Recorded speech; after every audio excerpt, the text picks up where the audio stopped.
नमस्कार, मैं धनंजय कुमार। संजीव जी, शुरुआत मैं आप ही से करूँगा। हमने चूंकि टाइटल दिया है, हेडिंग है आज के प्रोग्राम का कि अब कौन सा नया धमाका करने वाले हैं नीतीश कुमार। तो नीतीश कुमार को कोई पलटू राम कहे या कोई कहे कि वो कुर्सी पर कुर्सी से चिपके रहने वाले व्यक्ति हैं, कोई कहे कि वो 3% कुर्मियों के जाति के कुर्मी जाति के नेता है, कोई कहे कि वो जो है नीतीश कुमार अब पता नहीं क्या करने वाले हैं, कब किस पार्टी में चले जाएं। नीतीश कुमार को लेकर के तमाम बातें की जाती हैं, लेकिन नीतीश कुमार अपना जो है उनका जो माया जाल है या कहिए जो उनकी राजनीति है वो बिहार से बाहर निकल चुकी है।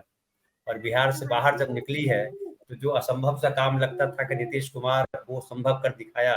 लोगों को लगता था कि विपक्षी एकता संभव नहीं है, क्योंकि आम आदमी पार्टी का अलग ध्रुव है, समाजवादी पार्टी का अपना रुख है, ममता बनर्जी का अपना रुख है। लेकिन नीतीश कुमार ने वो भी संभव करके दिखला दिया कि विपक्षी एकता हो सकती है और ये इंडिया गठबंधन बन चुका है। कई लोग कह रहे हैं कि उनको संयोजक बनाया जाना चाहिए था, कई लोग कह रहे हैं कि वो नाराज हैं इस बात से, कई लोग कह रहे हैं कि पता नहीं क्या क्या कई लोग कह रहे हैं। लेकिन नीतीश कुमार कह रहे हैं कि हम जो है प्रधानमंत्री बनने के लिए नहीं आए हैं, हमको सत्ता से उनको बाहर कर देना है जो सत्ता में बैठे हैं। और नरेंद्र कुमार मोदी जी की तरफ उनका इशारा है। और याद कीजिए, नरेंद्र कुमार मोदी या नरेंद्र कुमार मोदी, क्षमा करेंगे, नरेंद्र मोदी जी से कुमार कुमार इतना हम लोग के दिमाग में रहता है कि नरेंद्र मोदी जी जब आए थे कि 2014 में जब उनको बनाया गया 2013 में कि वही अब लीड करेंगे बीजेपी को, तो नीतीश कुमार ने अपने आप को बीजेपी से अलग कर दिया था, याद कीजिए। और एक बार फिर से क्या बल्कि कहिए कि लालू प्रसाद यादव जी की पार्टी में चले गए थे साथ, और उधर का सरकार बनाई थी, बीजेपी का साथ छोड़ दिया था। और उसके बाद फिर जो है लोकसभा चुनाव जब 2014 का लड़ा था, वो अकेले अपने दम पर लड़ा था, हालांकि उनकी 2 ही सीट आई थी।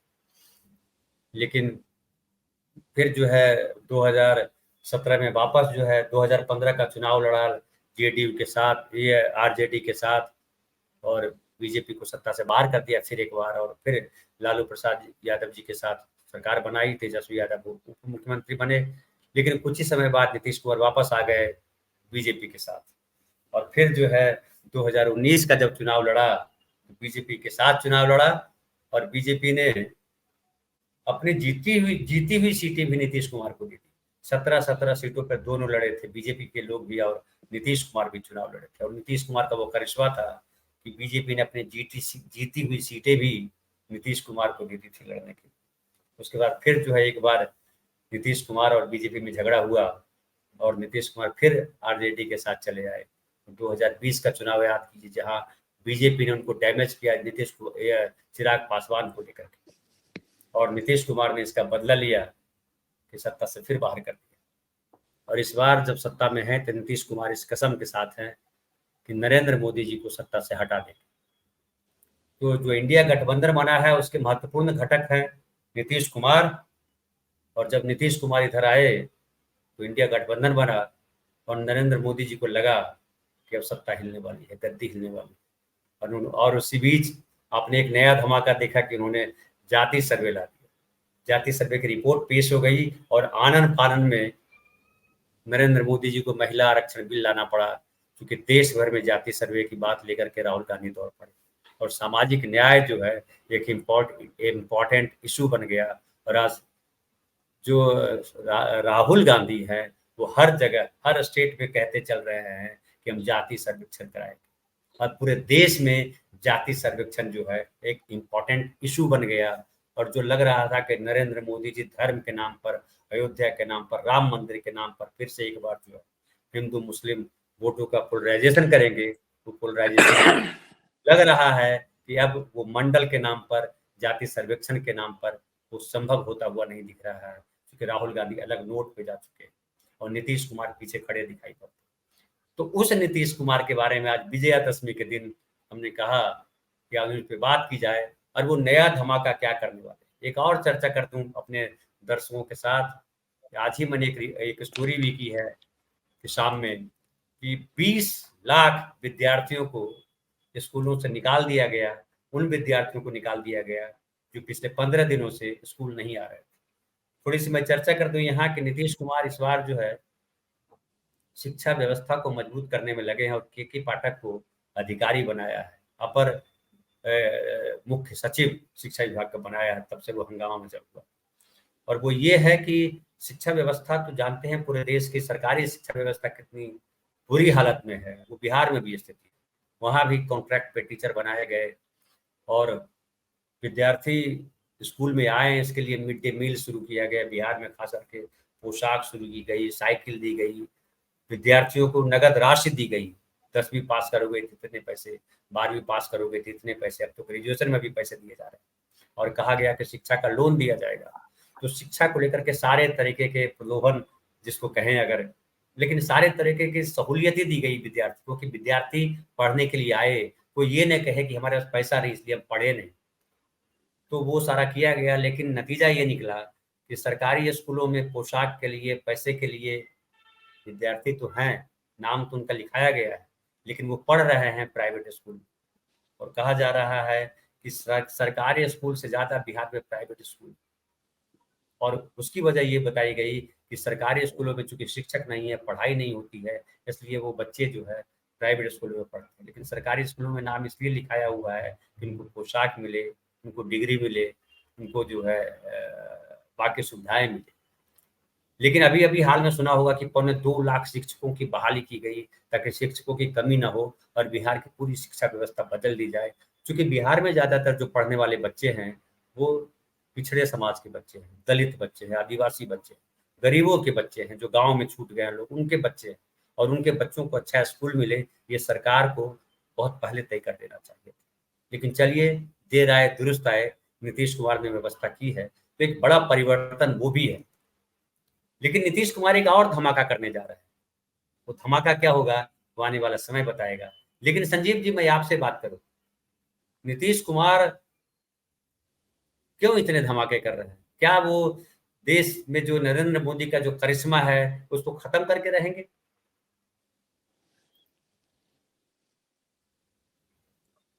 देखिए धनंजय जी, जो नया धमाका है वो तो 6 ये नवंबर से जो सेशन शुरू होने वाला है विधानसभा का शीत सत्र, तो उसमें होगा ही।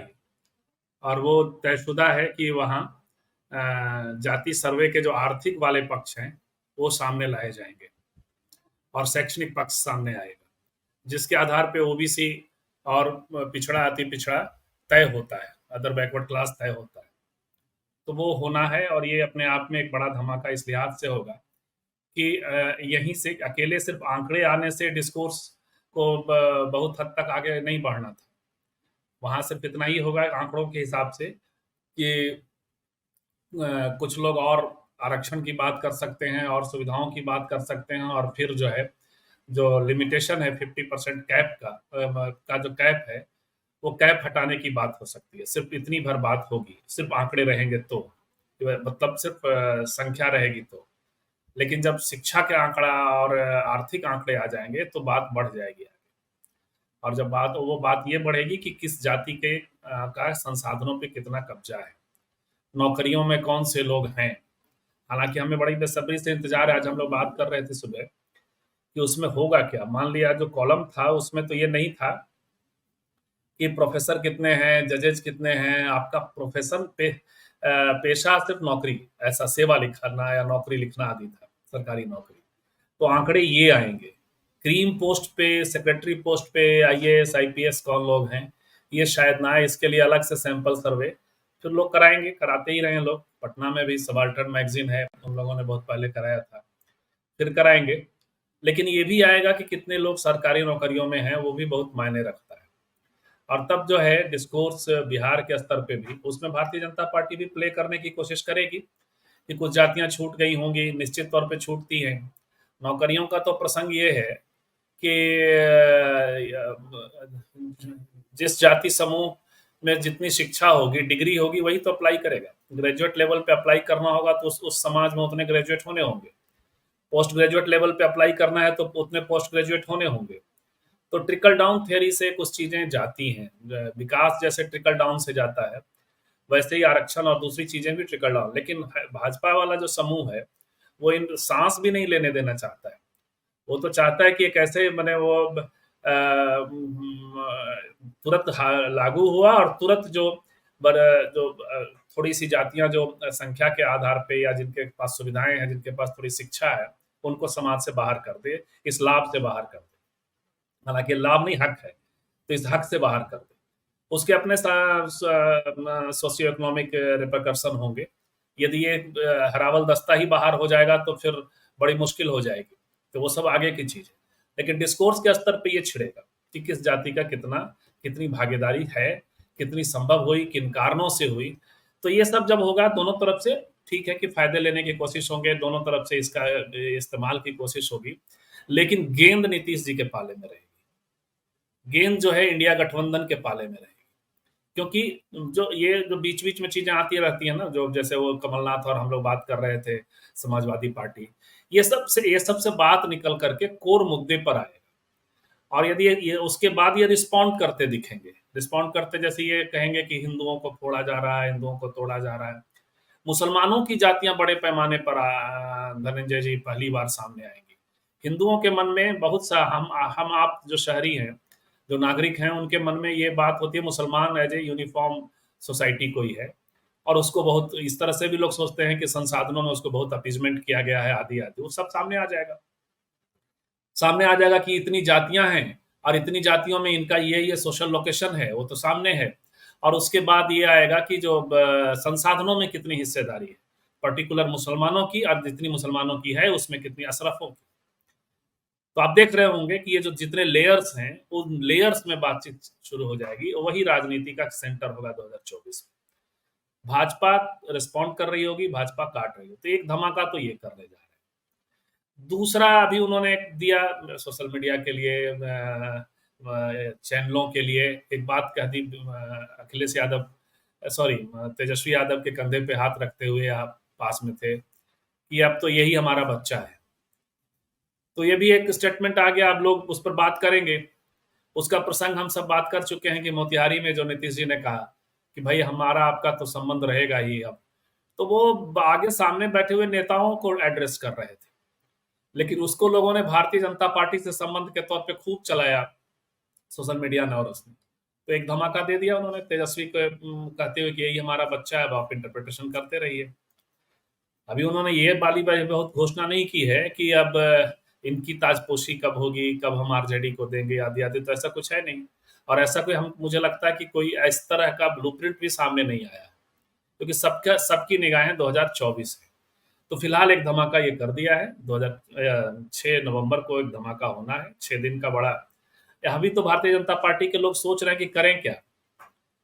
अभी विमर्श चल रहा है पटना में बीजेपी के नेताओं के बीच में कि सेशन चलाते हैं, तो सेशन चलाते हैं तो कौन से मुद्दे उठाए, करप्शन के कुछ मुद्दे ढूंढे जा रहे हैं, कुछ ये मुद्दे ढूंढे जा रहे हैं, कुछ बात चल रही है कि इसी में हम लोग अति पिछड़ों के पिछड़ जाने के मुद्दे को उठाएंगे।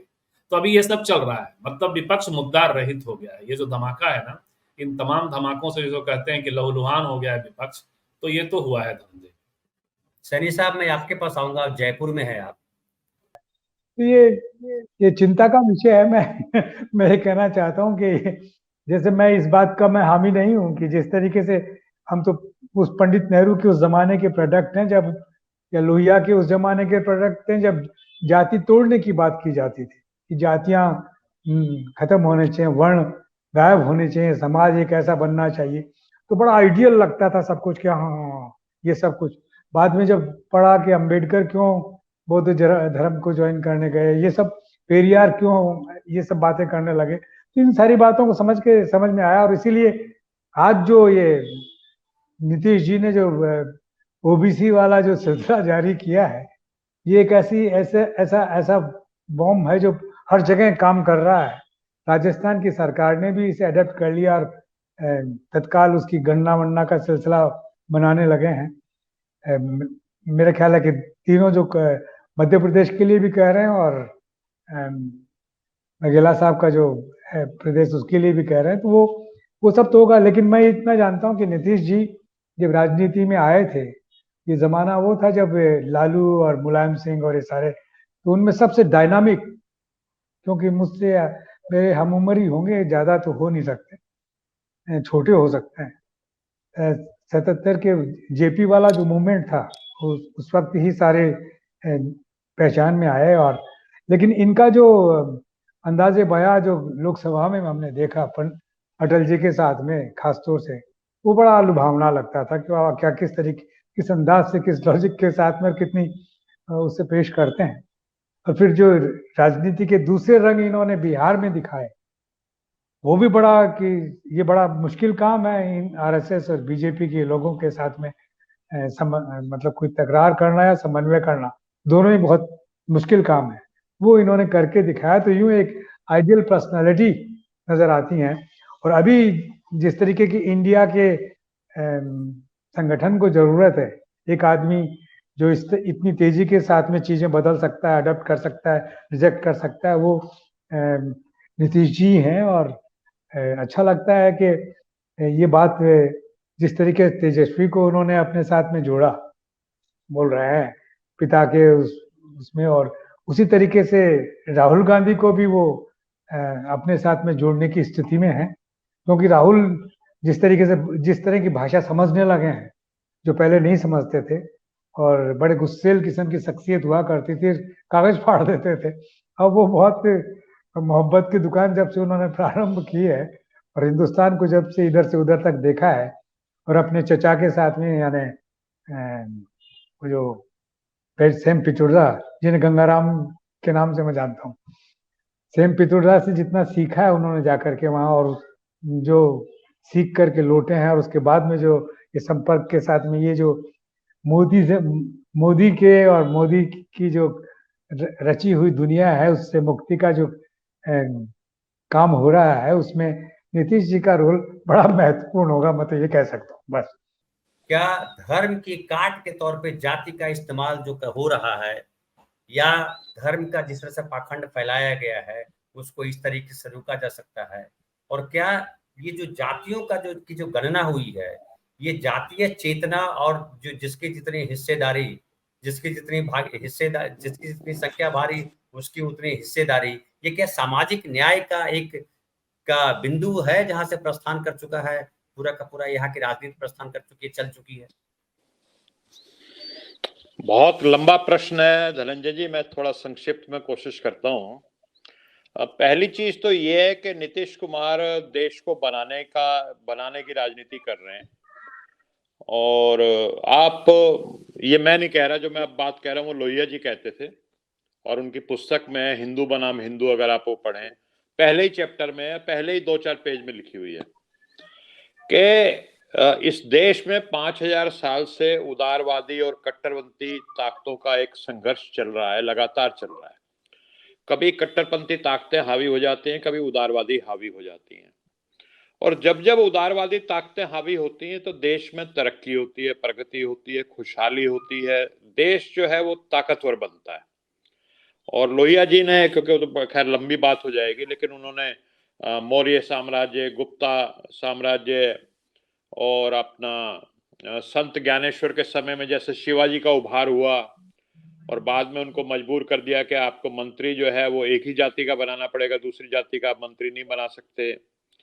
और गुरु नानक के सामने जैसे महाराजा रंजीत सिंह का उभार होता है, जो एकमात्र भारत के राजा कह लीजिए जिनको, कि जो पेशावर पार करके वहां पे अपना काबुल में झंडा गाड़ते हैं, वरना कोई इतिहास नहीं है भारत का कि पेशावर की वो जो पहाड़ियां हैं, पहाड़ है, उनको पार करके कोई गया हो। और तिब्बत में भी उन्होंने झंडा गाड़ा, जोरावर सिंह उनका एक सेनापति था। तो कहने का मतलब यह है कि आज भी ये जो संविधान लागू हुआ 1950 में, उसमें उदारवाद का ही प्रभाव था। और पिछले 70-75 साल में जो भारत ने तरक्की की, उसमें ये संविधान, जिसमें चाहे आदर्श स्थिति ना रही हो, लेकिन आदर्श स्थिति की तो तरफ प्रगति तो हुई है। तो ये नीतीश कुमार कुल मिलाकर के वही बात कर रहे हैं कि इस देश में वर्ण व्यवस्था की जो जकड़ है, जो जातिवाद की जकड़ है, उसको कम करने की कोशिश करते हैं। अब आप एक बताइए, एक जाति है जिसकी सबसे बड़ी संख्या आई है आपके बिहार में, ठीक है, और पूरे देश में बड़ी संख्या में वो जाति, लेकिन आज तक उस जाति का एक भी सुप्रीम कोर्ट में जस्टिस नहीं बना है।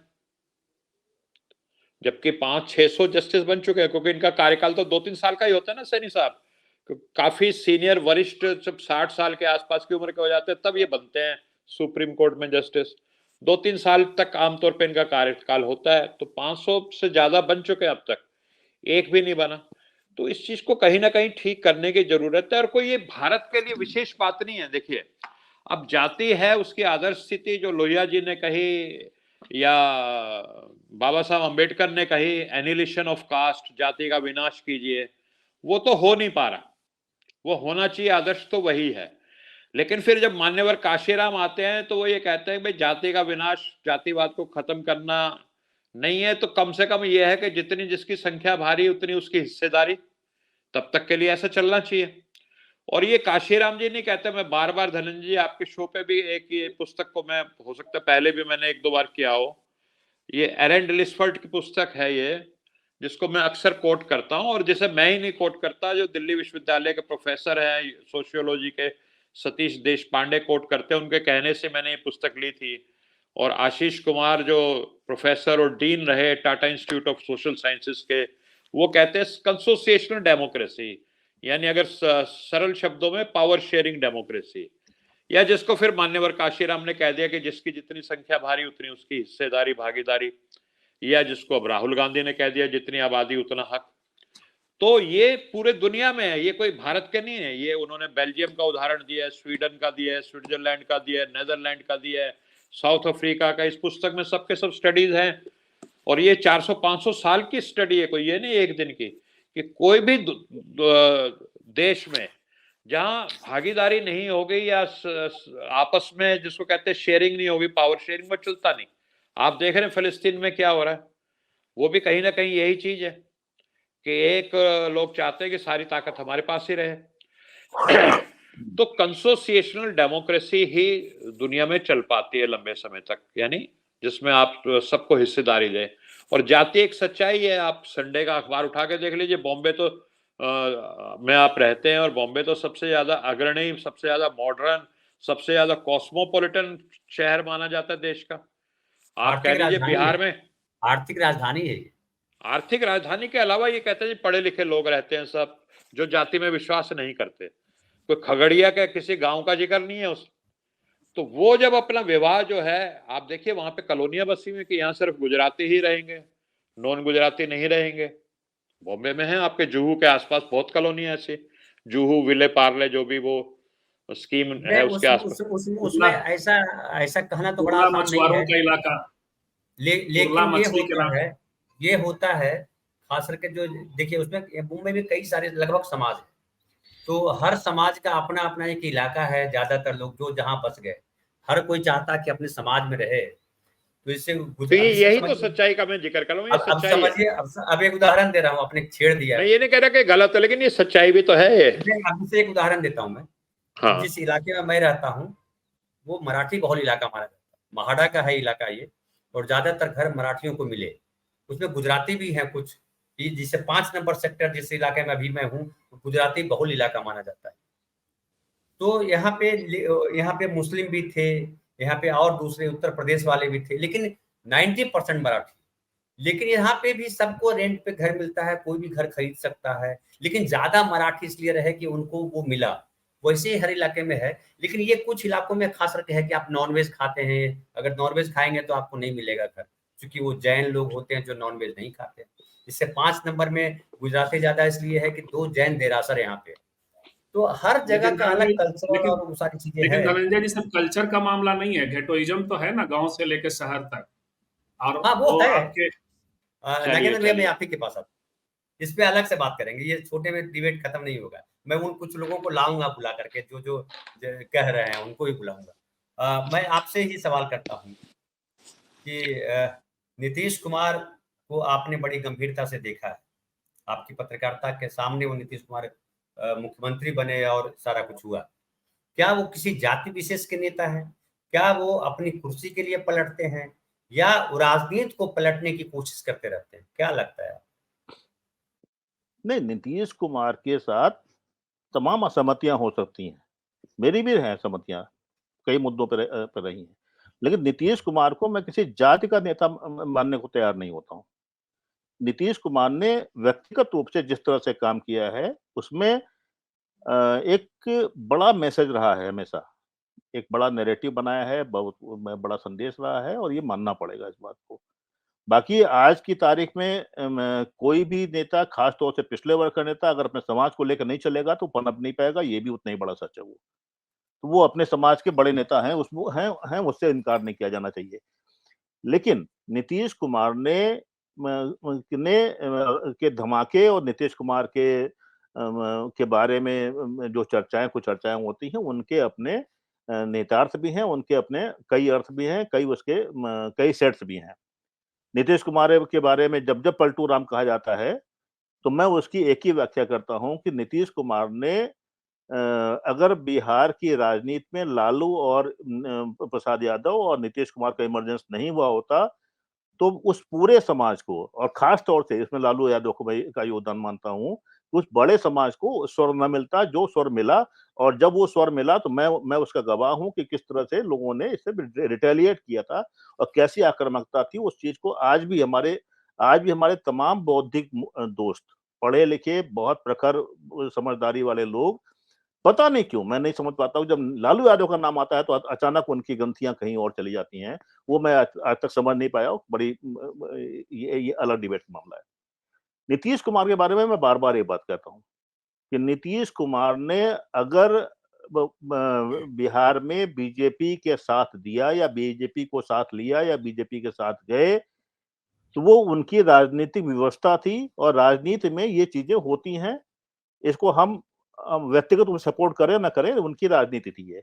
उन्होंने, और मैं ये बात बहुत स्ट्रांगली कह चुका हूं और कहता हूं, बार-बार कहता हूं कि नीतीश कुमार ने अपनी राजनीति को बचाने के लिए, अपने सर्वाइवल के लिए भाजपा का साथ लिया। उन्होंने लालू का साथ दिया, लालू को आगे बढ़ाया, लालू को सपोर्ट किया, सब कुछ किया, लेकिन लालू को गच्चा भी दिया उन्होंने, लालू प्रसाद यादव को गच्चा दिया, पूरी राजनीति को गच्चा दे दिया उन्होंने, एक तरीके से झटका दिया। लेकिन उसका दूसरा पहलू ये भी है कि उस आदमी ने अपनी राजनीति को बचाने के लिए अगर बीजेपी से समझौता किया, तो बिहार में बीजेपी की जड़ें मजबूत जरूर हुई, लेकिन बिहार में बीजेपी उस तरह पनप नहीं पाई जैसा बीजेपी ने सोचा था। बिहार में बीजेपी ऐसा कुछ नहीं कर पाई जो वो करना चाहती थी। बिहार में दंगे बीजेपी नहीं कर पाई। बिहार में बिहार शरीफ को जला नहीं पाई। ठीक है, हाल की घटना को अगर आप किनारे कर दो, और वहां भी कैसे कंट्रोल किया ये हम सब जानते हैं। बिहार में तमाम कोशिशें हुई, तो ये नीतीश कुमार का बड़ा बहुत बड़ी परिघटना है अपने आप में कि 15 साल सत्ता में रहने वाली एक पार्टी आज भी वो पिछलग्गू बन के खड़ी हुई है, जो इस देश की सबसे बड़ी पार्टी है। आज भी वो बैसाखी के बिना वो बिहार में पनप नहीं पा रही है। आज भी उसके पास कोई नेता नहीं है। ऐसा कोई नेता नहीं है जिसकी अपनी जमीन हो। किसी एक का नाम लीजिए, कोई ऐसा नेता उनके पास नहीं है। ये विपन्नता है। तो ये नीतीश कुमार की सफलता भी है। एक चीज। दूसरी बात, जब इस बार नीतीश कुमार ने लालू यादव का हाथ थामा, जब तेजस्वी के साथ राजनीति की, तो बार-बार ये हुआ, नीतीश अब पलटी मारे। पिछले 1 साल में 6-8 बार तो पलटी मार चुके हैं वो, मीडिया के हिसाब से वो। हर बार एक होता है नया धमाका करने जाना है। लेकिन जब नीतीश कुमार ने धमाका किया, ये कोई नहीं जान पाया। नीतीश कुमार 4 बजे घोषणा करने वाले थे और 12 बजे तक किसी को पता नहीं था, 2 बजे तक किसी को पता नहीं था। संयोग से मुझे पता था कुछ, लेकिन मैं फिर वही कह रहा हूँ कि वो कतई क्लियर नहीं था वो। लेकिन ये था कि हाँ, किसी एक व्यक्ति ने मुझे भरोसे में कहा था कि 4 बजे का इंतजार कीजिए और जो घटना होगी वो आपको अच्छी लगेगी, ऐसा कहा। खैर, लेकिन नीतीश कुमार ने जो धमाका किया वो मीडिया को पता नहीं चला। नीतीश कुमार कब क्या करते पता नहीं। नीतीश कुमार अगर नहीं होते, मैं इसमें ये कहने में मुझे आज कोई दिक्कत नहीं है कि नीतीश कुमार का ही इनिशिएटिव था जो इंडिया खड़ा हुआ। एक अकेला व्यक्ति ऐसा है जिस आदमी ने घूम-घूम करके सबको एक किया। जहां तक किसी के, भाई मैंने एक ये डिबेट में भी हाल में अमीलों के बीच में कहा था मैंने, नीतीश अकेले ऐसे नेता हैं जिनकी सब तक पहुंच है और जिन तक सबकी पहुंच है। वो किसी से कुछ भी बात कर सकते हैं। इंडिया का गठबंधन का बनना, पटना की मीटिंग बड़ी ऐतिहासिक घटना थी और वो उसने बीजेपी को पहली बार झटका दिया था। बीजेपी की बेचैनी उस दिन से बढ़ी हुई है। फैक्ट यही है। उसके बाद से आपने इतनी बेचैनी हुई कि आपने तुरंत एनडीए करना शुरू कर दिया, जो खत्म हो चुका था, जो अभी भी कहीं नहीं है। एनडीए का मतलब क्या है? बीजेपी है और क्या है उसके साथ। लेकिन नीतीश कुमार ने जब इंडिया का गठन हुआ तो आपने जवाब में क्या किया? महिला आरक्षण मिल रहा है। आपने संसद का विशेष सत्र कर दिया। इतना ढिंढोरा पीटा विश्व में, मतलब देश में नहीं, देश के बाहर ढिंढोरा पीटा। पता नहीं क्या होने जा रहा है। हुआ क्या? आपने महिला आरक्षण बिल के नाम पे एक ऐसा छलावा किया जो आपके गले में फंस चुका है। आज की तारीख में आप मुझे बताइए, पिछले 1 महीने में किसी भाजपा नेता ने महिला आरक्षण बिल का नाम लिया है क्या? इस हद तक हताशा अब है कि आप जो है रोज हर दिन इंडिया टूटने की बात कर रहे हैं।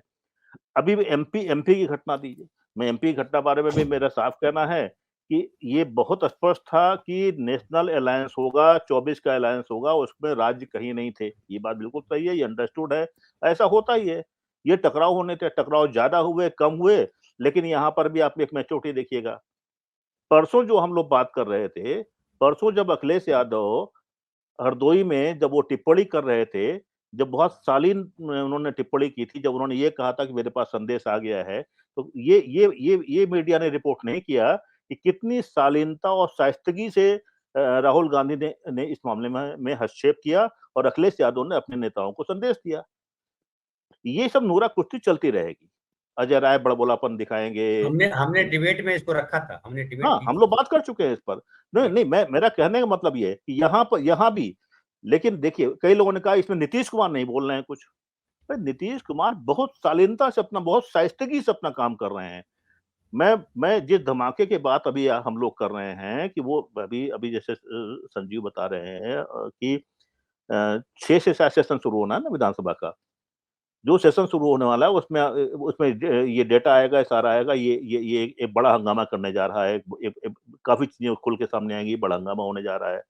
उसके बाद भी कुछ चीजें होनी है। मैं लगातार कह रहा हूं कि दिसंबर में मायावती का जो भी पदार्पण होगा इंडिया की तरफ, उसके पीछे का जो असली दूरी है वो नीतीश कुमार ही है। नीतीश कुमार ही हैं जिन्होंने सबसे पहले इस पर मायावती को इसके साथ संवाद कायम किया है, लेकिन ये मीडिया में कहीं रिपोर्टेड नहीं है और मायावती भी इस मामले में बहुत खामोशी से बैठी हुई है। तो धमाके अभी कई होने हैं और ये धमाके नीतीश कुमार करेंगे, नीतीश कुमार के उससे आएंगे और इंडिया गठबंधन की ओर से आएंगे। इंडिया गठबंधन भी इंटैक्ट है और इंडिया गठबंधन की पॉलिटिक्स भी इंटैक्ट है। मैं बार बार कह रहा हूँ, मैं उसकी पॉलिटिक्स को लेकर आश्वस्त हूँ। मैं नीतीश कुमार की पॉलिटिक्स को लेकर भी आश्वस्त हूँ, जो 1 साल पहले नहीं हुआ करता था। मैं इस बार आश्वस्त हूँ कि नीतीश कुमार बहुत सही डायरेक्शन में जा रहे हैं। कोई महत्वाकांक्षा उनके सामने नहीं आ रही। उनकी सिर्फ एक महत्वाकांक्षा है, इस सत्ता को बाहर करना। और अगर इस महत्वाकांक्षा के साथ वाकई ईमानदारी से लोग जुड़ेंगे तो वो बड़ा धमाका होने जा रहा है। मैं 5 राज्यों की बात नहीं कर रहा हूँ, मैं 24 की बात कर रहा हूँ। धनंजय, तेजस्वी के बारे में जो लेटेस्ट बयान है नीतीश का, बच्चा वाला, ये तो अपना बच्चा है, जिसको इंटरप्रेट किया जा रहा है कि वो करेंगे, तो ये नीतीश ने पहली बार नहीं किया है। पिछले 6 महीने में या 3-4 महीने में वो तीसरी बार उन्होंने नहीं किया है। पहली बार याद कीजिए जब उन्होंने एक मंच पर थे और किसी मंच पर थे या मीडिया के सामने थे, कुछ सवाल किया तो नीतीश कुमार ने कहा, अरे बोलते क्यों नहीं हो जी, तुम बोलो ना, बोलते क्यों नहीं हो, तुम बोलो ना। वो तुम बोलो ना में वो आत्मीयता थी कि ये है ये तेजस्वी है, ये टेक ओवर करेगा, वहां भी था।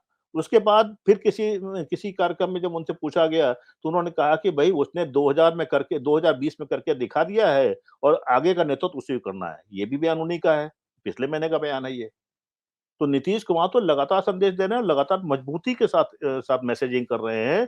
और तेजस्वी यादव की खूबसूरती ये है कि उस तेजस्वी ने बहुत खूबसूरती से ये मैसेज स्वीकार किए हैं या ट्रांसलेट किए हैं। संजीव भाई, मैं आखिरी क्वेश्चन लेके आपके पास आता हूँ, क्योंकि 1 घंटा हो गया, कब पता नहीं चला। तो आखिरी सवाल ये लेके आता हूँ कि नीतीश कुमार ने जो बिहार की राजनीति में किया, अभी जिस तरह की राजनीति की जा रही है, जिस तरह के हमले किए जा रहे हैं, नीतीश कुमार जब से अलग हुए हैं बीजेपी से, जब से अलग हुए हैं नरेंद्र मोदी जी से, तब से उन पे लगातार हमले हैं, व्यक्तिगत हमले हैं। उनके जो सम्राट चौधरी जो बिठाए गए हैं, बीजेपी के अध्यक्ष बनाए गए हैं, वो लगता है इसी काम के लिए बिठाए गए हैं कि आपको डेली सुबह से शाम तक नीतीश कुमार को गालियां देनी है तरह तरह से। चिराग पासवान के भी पास यही बीड़ा दिया गया कि चिराग, तुम डेली यही करोगे, नीतीश कुमार ने बंटाधार कर दिया बिहार का। क्या नीतीश कुमार ने बंटाधार कर दिया सच में बिहार का, या नीतीश कुमार ने बिहार को एक ऐसी जगह लाके खड़ा किया है जहां से बिहार के लिए नई राह? देखिए, नीतीश कुमार ऐसे नेता हैं जो मेरे जैसे 2010 तक बहुत ही उनके क्रिटिकल उनके प्रति होने वाले व्यक्ति की धारणा बदल दी है। तो अपने विरोधियों का, वैचारिक विरोधियों का भी की धारणा यदि बदल जाए तो ये उस राजनेता का सक्सेस कहलाएगा। पहले मुझे भी लगता था 2010 तक कि उन्होंने भारतीय जनता पार्टी के लिए जमीन तैयार की, और 2013-14 तक काफी सक्रिय बिहार में एक रिपोर्टिंग के लिए आते मिनट रहते। सैनी साहब आप रुकिएगा, और सैनी साहब और जय हिंद भाई साहब दो लाइन में एक लास्ट कमेंट लेंगे आप दोनों से। उस समय संजीव हम सब यही मानते थे जी, वो नीतीश लगता के बारे था, में यही और हम सब मानते थे। बिल्कुल। और उस समय जब हम पहली बार बहुत दिन बाद आए थे बिहार, तो बिहपुर इलाके में गए, भागलपुर, वहां लल्लन जी इस समय इनसे बाहर हो गए थे, नीतीश जी से, और एक अरुण कुमार जो आजकल लोजपा में हैं, वो नीतीश जी उनके साथ दांव लगा रहे थे, और वो काफी खैर। तो उस दौरान 3-4 साल 5 साल मैंने जब सक्रिय यहाँ से जगह जगह जाकर काम किया था, तो मुझे लगता था, लेकिन ये धारणा धीरे धीरे बदल गई। उस वक्त मैंने एक लेख लिखा था, धनंजय जी, प्रभात वार्ता आती थी कोलकाता से, कि नीतीश लालू जी जो हैं, महापद्मनंद से लेके घनानंद तक, आज चूंकि अशोक विजयादशमी की तरफ हम लोग बढ़ रहे हैं, तो महापद्मनंद से लेके घनानंद तक का जिया है। यानी सत्ता का बदलाव, सत्ता पर जो पिछड़े अति पिछड़ों की पकड़, क्या, चूंकि नाई समुदाय से महापद्मनंद माने जाते थे, और घनानंद, लेकिन घनानंद के प्रति इतिहास में घृणा आ गई क्योंकि बाद में बौद्ध आ गए। फिर उसी में आगे था कि लालू जी में मौर्यों का भी सारे 9 के 9 लोग हैं, लेकिन ये जो नीतीश जी हैं वो बृहद्रथ सिद्ध होंगे, ये हमारी व्याख्या होती थी उस समय की, अभी की बात मैं नहीं कर रहा। बृहद्रथ सिद्ध होंगे क्योंकि बृहद्रथ की हत्या करके पुष्यमित्र सुंग आया था, और तब जो उसको हम लोग जानते हैं मनुस्मृति काल और तमाम चीजें जो हुई थी। लेकिन ये धारणा बदल गई। पुष्यमित्र सुंग का मतलब आप समझ सकते हैं, भारतीय जनता पार्टी का, लेकिन वो चीजें बदली हैं, और लगातार नीतीश जी ने जो नागेंद्र कह रहे हैं कि वो पहले तो अपनी राजनीति बचेगी तब तो चीजें बदलेगी, तो उन्होंने राजनीति बचाने के प्रसंग में कई बार जरूर इधर उधर हुए, वो भी कई बार का प्रसंग नहीं, और बहुत सारी पार्टियों ने ये सब किया है, लेकिन ये जरूर है कि भारतीय जनता पार्टी को उन्होंने पनपने नहीं दिया, और बहुत सारे ऐसे काम उन्होंने करवाए उनसे जो उनकी इच्छा के। 2005 में ही आते ही पसमानदा हो रहा था। अभी जो होने वाला है, जो मैंने कहा कि 6 तारीख के बाद मुसलमानों की जातियां अब सामने आ जाएंगी, तो सच में डिस्कोर्स को बहुत, जितना हिंदुओं वाला नहीं होने वाला है, जितना ओबीसी अति पिछड़ा नहीं होने वाला है, उतना डिस्कोर्स सामाजिक स्तर पे ये मुसलमानों की जातियों का आ जाएगा, और उनके संसाधनों पे हक पर आ जाएगा। तो वो उन्होंने उस समय कर दिया था। तो बहुत सारे इनसे ऐसे काम करवाते रहे जो इनकी इच्छा के विपरीत रहा है। जैसे कि जातीय जनगणना में ही बिहार बीजेपी कुछ और कह रही है, बाकी की बीजेपी कुछ और कह रही है, तो ये फर्क रहा है, और पूरा चेहरा बदल गया है। जो इसीलिए हम मानते हैं कि ये लालू जी के एक्सटेंशन है नीतीश जी। इस तरह से 30-35 सालों में देखा जाना चाहिए, तो इसकी सारी अच्छाइयां इन दोनों में बंटनी चाहिए, और सारी बुराइयां भी जो आएंगी, जो जो होती है एंटी इनकम्बेंसी, 30 साल रहिएगा तो रोड बनेगा, तो रोड में गड्ढे भी तो होंगे ना, तो कुछ गड्ढे भी हुए हैं शिक्षा वाले सवाल पे, इसीलिए मैं स्किप कर गया आपका जो सवाल था, उस पर मैं बात करता तो ज्यादा क्रिटिकल होता, तो उस पर कभी और बात करेंगे। वहां जरूरत है काम करने की, बचा हुआ है, तो अभी आगे की पीढ़ी भी आएगी जो काम करेगी। ये नीतीश जी का ये श्रेय है धनंजय जी, और सच में उन्होंने पूरी तरह मेरी धारणा बदली है। जी मैं संजीव, ओम मैं सैनी साहब मैं इसमें आपके पास आता हूँ। एक लाइन संजीव में जोड़ दूं मैं, कि मैं ये बहुत अभी आज सुबह ही इत्तेफाक से संयोग है कि मैं आज सुबह ही किसी को ये बात कर रहा था कि ये जो बातें मैंने कही, इसी के साथ साथ ही कह रहा था कि नीतीश कुमार अगर इस तरह से इमर्ज न करते बिहार के पॉलिटिक्स में, तो आज भाजपा बहुत मजबूत होती उसे बिहार में। बिल्कुल, मतलब बहुत स्ट्रांगली मैं बात कर रहा हूं। तो नीतीश का ये सबसे बड़ा श्रेय है, लालू प्रसाद यादव के बाद नीतीश कुमार का सबसे बड़ा श्रेय है, इससे हम इनकार नहीं कर सकते हैं, और ये बहुत बड़ी उपलब्धि है बिहार की। बल्कि अभी 2025 में या 24 में नीतीश जी सीन से गायब हो जाएंगे, तो समाज में ये हुआ है, बाद में क्या रिपरकर्शन होगा अलग बात है, लेकिन समाज में जो भूमिहारों के प्रति या राजपूतों ब्राह्मणों के प्रति, खासकर बिहार में तो सेंस में भूमिहार, चूंकि भूमिहार लैंड होल्ड रहा है, उनका वर्चस्व कई तरह का है, और दिखते हुए वर्चस्व, तो वहां उनके प्रति जो इरिटेशन था वो इरिटेशन यादवों के प्रति पल गया है, अति पिछड़ों और दूसरे उसमें। तो जैसे ही नीतीश जी अलग होंगे तो राजनीति में अभी वो नहीं होगा जो 25 और 24 में अपेक्षित है। इसलिए नीतीश जी और जरूरी है। आगे जाकर के चीजें अनफोल्ड हो जाएंगी और बाद में समझ में आएगा कि क्या महत्व होता है दबंग जातियों, दबंग मतलब डोमिनेंट जातियों का, जिसके पास लोग हैं, यानी यादव, पासवान, चमार, जिनके बारे में कहा जाता है इन लोगों ने सब हड़प लिया, वो आगे का डिस्कोर्स है। लेकिन जनता के बीच में मैसेज, उस बीच में नीतीश जी का बड़ा महत्वपूर्ण की भूमिका है। जी ये सैनी साहब, आपने राजनीति में लंबे समय तक पत्रकारिता की है, माया जिसी पत्रिका में रहे, ढेर सारे राजनीतिज्ञों से मिला, उनके चरित्र को पढ़ा, उनके व्यवहार को देखा। नीतीश कुमार को आप किस रूप में देखते हैं? तो मैंने कहा मैं नीतीश जी को जो कुछ भी जानता हूँ वो लोहिया जी के माध्यम से, ये जो 3 किरदार सामने उभरे थे, मुलायम सिंह यादव और लालू जी और नीतीश जी, उस जमाने में 77 के बाद में, जनता पार्टी के पैदा होने के बाद में, तब से। और बाद में एक बहुत सहज आदमी थे बाल शास्त्री, जिनकी मृत्यु हो गई, वो समाजवादी पार्टी से ही उनका ताल्लुक था। और मामा बालेश्वर बहुत बड़ा नाम है, बांसवाड़ा के पास में जो इलाका है उसके अंदर समाजवादियों का बड़ा गढ़ है। तो वहां पर वो उनके साथ में, तो वो जयपुर के कॉफी हाउस में नीतीश जी का फोन उनके लिए आता था। वो ठीक से बोल भी नहीं पाते थे बाल शास्त्री, तो फिर वो मुझसे कहते थे कि तू सुनिए क्या कह रहे हैं। तो मैं इस तरीके से उनके बारे में बात मैंने की है। और ज्यादा मैं उनके बारे में जानता नहीं, जो भी कुछ माया में पढ़ा या विकास जो लिखते रहे, उसी से मैं उसी राजनीति को समझता रहा। लेकिन आज आप लोगों के साथ में जो नागिन जी बोल रहे थे, वो उन सब चीजों को मैंने बड़ा, एक जटिल व्यक्तित्व नजर आते हैं। जब तक आप ठीक से संवाद नहीं करो, उनको समझो नहीं, तो उनके बारे में टिप्पणी करना जरा बेईमानी होगी। वो उनको समझिए उनकी क्या क्या, क्योंकि सियासी चालों का जो सिलसिला है और जैसे लोगों के साथ में आपका पाला पड़ता है, उनसे कैसे निपटा जाए, ये अगर आपको ठीक से आता है तो आप वो गुल खिला सकते हैं जो आप कल्पना आज कर रहे हैं। ये जो ये जो इंडिया का जो गठबंधन है, इसको सचमुच में ऐसी शख्सियत की जरूरत है जो सबको जोड़ सके। उनके अगर कोई मिसअंडरस्टैंडिंग होती है तो कैसे उसको ठीक किया जा सके, वो उदाहरण दिया आपने अखिलेश वाला। तो मैं ये आज सुबह भी कहीं और भी ये चर्चा हुई थी, तो मुझे मैं सचमुच में उनका प्रशंसक बना हूं। अभी मैं उनका पढ़ने लिखने समझने के बाद में फिर मैं उनके बारे में कुछ बोल पाऊंगा, ज्यादा मैं नहीं जानता हूँ। जी अली जय हिंद साहब, आप नीतीश कुमार को आगे आने वाली राजनीति में उनको किस तरह से देख रहे हैं? ये जो जातीय सर्वे की बात आई, एक नया आयाम दे दिया पूरी भारतीय राजनीति को, और इससे जो है राहुल गांधी ने बढ़िया टेक ऑफ लिया उस पर, और लग रहा है कि कुछ जो संविधान में है, जाति के नाम पर, धर्म के नाम पर और किसी के नाम पर भेदभाव नहीं होगा। लेकिन भेदभाव हमारे समाज में है, और इसके लिए हम बार बार कहते हैं कि वो फ्यूडल सिस्टम हमारा या ब्राह्मणवाद हमारा जिम्मेवार है, मनुवाद हमारा जिम्मेवार है।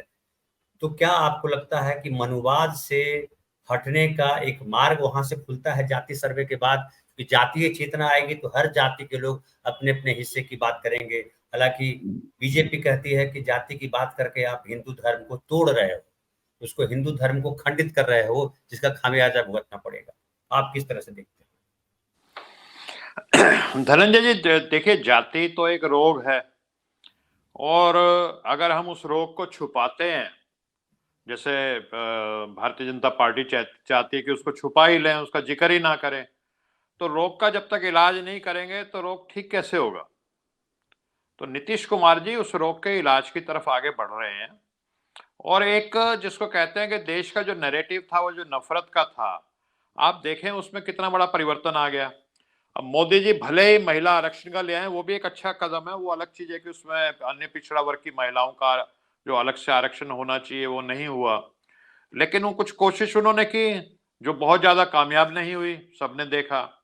अब रोहिणी कमीशन एक उन्होंने बनाई थी 2017 में 2 अक्टूबर को, और वो कुछ इसी तरह की बातों को सोच के बनाई थी कि वर्गीकरण करें, जैसे बिहार में दो एनेक्सर 1 एनेक्सर 2 है, इस तरह का कुछ करने के लिए। लेकिन जो सबसे बड़े इस समय इस फील्ड के मैं समझता हूँ जिनको ज्ञान है, और national commission of backward classes के वो चेयरमैन भी रहे हैं, जस्टिस ईश्वरैया जी, जो आंध्र प्रदेश से आते हैं, वहाँ के एक्टिंग चीफ मिनिस्टर भी रहे हैं और चीफ जस्टिस रहे हैं।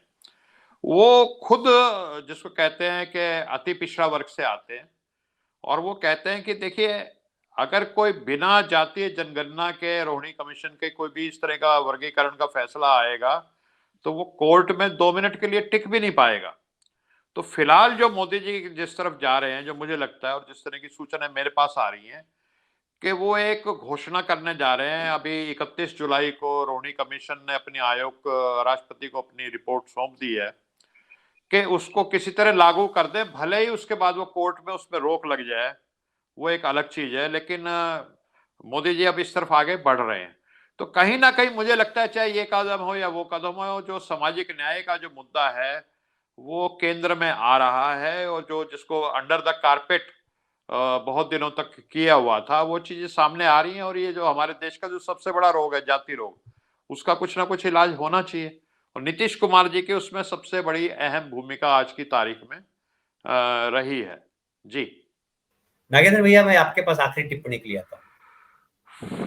आप जो है अब 2023 के बाद 5 राज्य के चुनाव होने के बाद जो राजनीति चलेगी 3 दिसंबर के बाद, उस राजनीति को किस दिशा में जाते दिख रहे हैं? क्या समाजवादी धड़ा पीछे छूट जाएगा, कांग्रेस लीड कर जाएगी, या दोनों साथ चलेंगे, या कुछ और कहानी बनने वाली?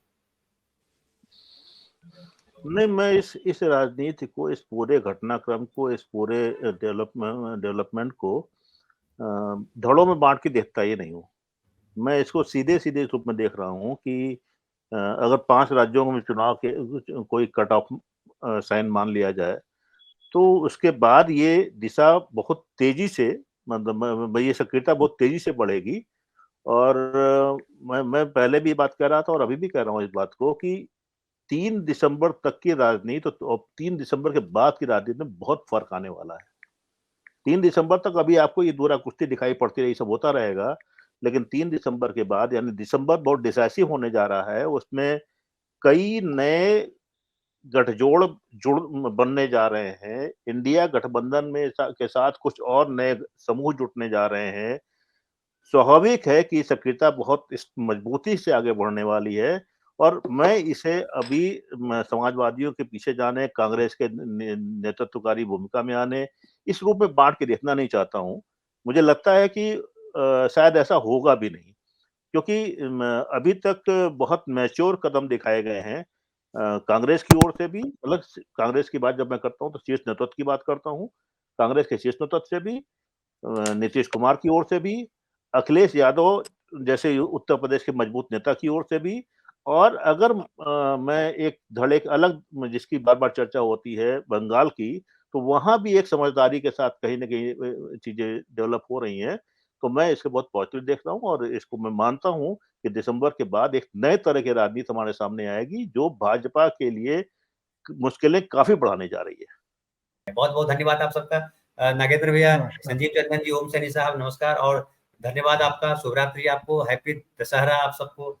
और हमारे साथ जुड़े थे उनको भी धन्यवाद जो हमारे साथ जुड़े थे, अनिल जय हिंद साहब, और आप सारे दर्शक जो आप सब लोग जुड़े रहे, आप सबका भी बहुत बहुत धन्यवाद।